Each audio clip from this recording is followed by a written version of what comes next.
Thanks to the Marvel Cinematic Universe, Captain America is now officially one of the most recognizable heroes in all of fiction. And with the recent release of Brave New World, I decided to rank every single Captain America film we've gotten, not including those weird TV movies that came out in the 70s.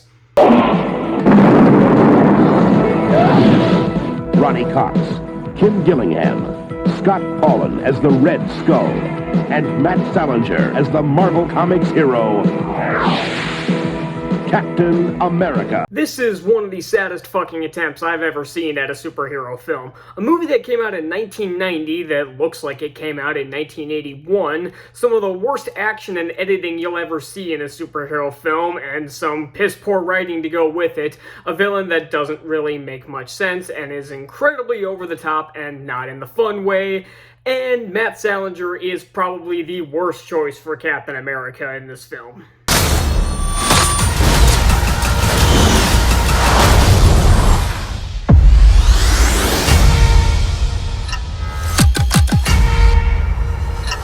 Even though I have this ranked below the other three, I still see this as a pretty solid Captain America film. No, like I said, it's not as good as the other three, but this one was woefully overhated. My only problem with this film, really the biggest problem I have, is that it also kind of feels like it's pushed together with an Incredible Hulk sequel that they didn't actually want to make, but they wanted to continue the story from that film, and they just kind of shoved it into this film.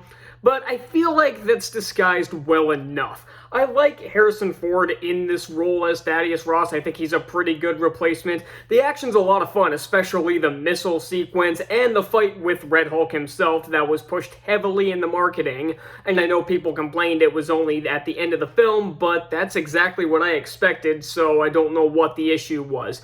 This movie carries over the spy espionage vibe that we got from Winter Soldier, and I think it works really well. And contrary to other people bitching about it, I don't mind Sam Wilson being Captain America, as he has a lot of character that has carried over from those films that makes it seem like this is more of a natural progression, instead of just forcing him into the role like other people say it was.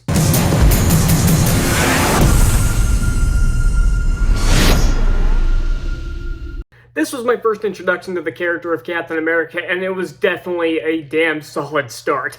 I think the first half of this movie was actually more interesting than the action-laden second half, but don't get me wrong, the action is still a lot of fun here and gives me a lot of Indiana Jones vibes, not just with the way it's choreographed, but mostly due to the World War II setting. The villain Red Skull's a lot of fun, and it was definitely interesting seeing him come back in Avengers Infinity War. And again, I like the characters in this story, from Steve Rogers to Bucky Barnes to Agent Carter, even to what's-his-face played by Tommy Lee Jones. I think it was Colonel Phillips was his name. And even Stanley Tucci's character, the doctor who was killed off in the first half. They're all very likable characters, and I like seeing them interact. Again, I honestly like seeing these characters interact in this movie more than I do seeing the action scenes. But again, that doesn't detract from the action. That is a lot of fun, and this was definitely a good start for Captain America in this franchise.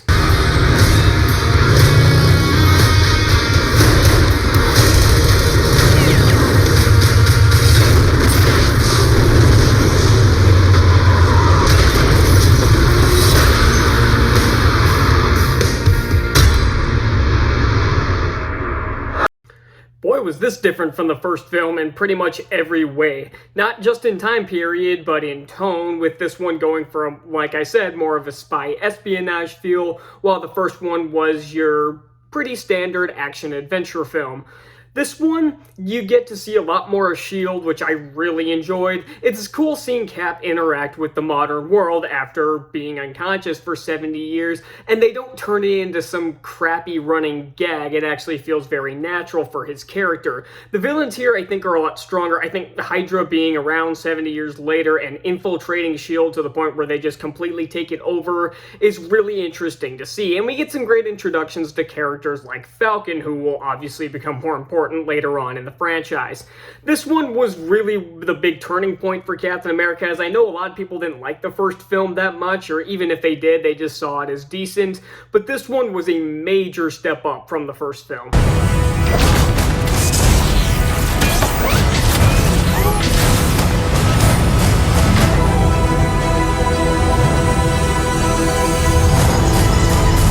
For me, this is top 3 MCU and one of my favorite comic book films of all time. I know people refer to this as Avengers 2.5 because there are so many other characters in this film, even though this wasn't the original plan.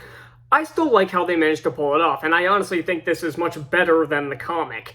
The Sokovia Accord seems like, again, a natural progression from the last film, where it seems like they're building to something bigger, which they obviously are with Infinity War. All the characters are still here and a lot of fun to watch. I mean, we get some more introductions to characters like Black Panther and Spider-Man, who did have to grow on me, and it took a long time for him to grow on me, but after No Way Home, Holland's Spider-Man has really come into his own and has kind of pushed away from the Iron Man Jr. arguments people had been making after Far From Home, and I'll be honest, I was one of those.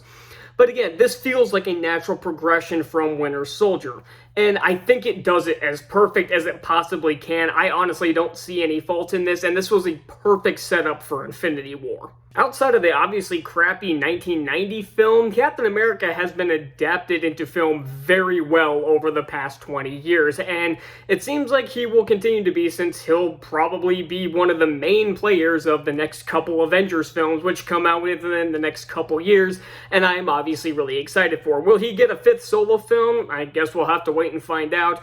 Leave your list down in the comments below, and I will see you all next time. Bye.